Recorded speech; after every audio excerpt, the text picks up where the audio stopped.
Hyundai promises to keep buttons in cars because touchscreen controls are dangerous. Hyundai knows you like to keep your eyes on the road, and it's giving you the controls to do just that. Yeah, do you really want everything in the screen? We talked about this previously. We're like, we even talked about in Teslas, the little attachment to give you a knob and a couple of buttons on a system that's screen only. Some things you want to reach up and grab for, and tactile feedback is the only way that you can really know what you're interacting with without looking at it. Touchscreens, the targets all feel the same. Yeah. So you may know the rough location, but you kind of got to look. And as beautifully minimal as it is to get rid of all knobs and buttons, you have to feel like, there's got to be a way to do both. There's got to be a way to have something elegant going on where you can have some tactile input and then mostly touchscreen or whatever way you're going to do that.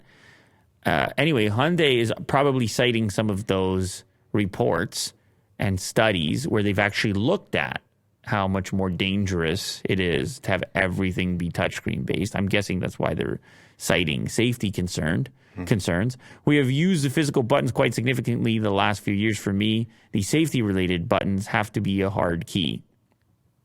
This is coming from the head of design, actually, at Hyundai. You're going to say some guy. Some guy at Hyundai. Yeah. The janitor. I was going to say some guy in the design department, but yeah. It's not some guy in the design department. It's the guy in the design department. Head of design. So it's serious. Sang-Yup Lee.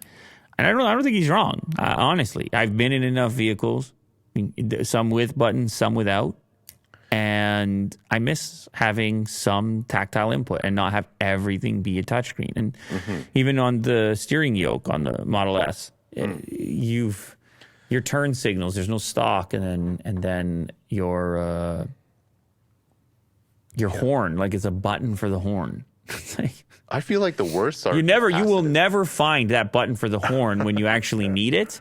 You look down and it's the horn moment is over. It's such you need a huge target. That's why a horn is the biggest button in the car. And you don't use it frequently, so it's hard to kind of like look at it and then press it. You never use it really. That's such a bizarre one. That should totally be in the. What about in your car? Where is Mine is still the wheel, the center the big wheel. button. Yeah. See, so it's weird. They've maybe been too ambitious there.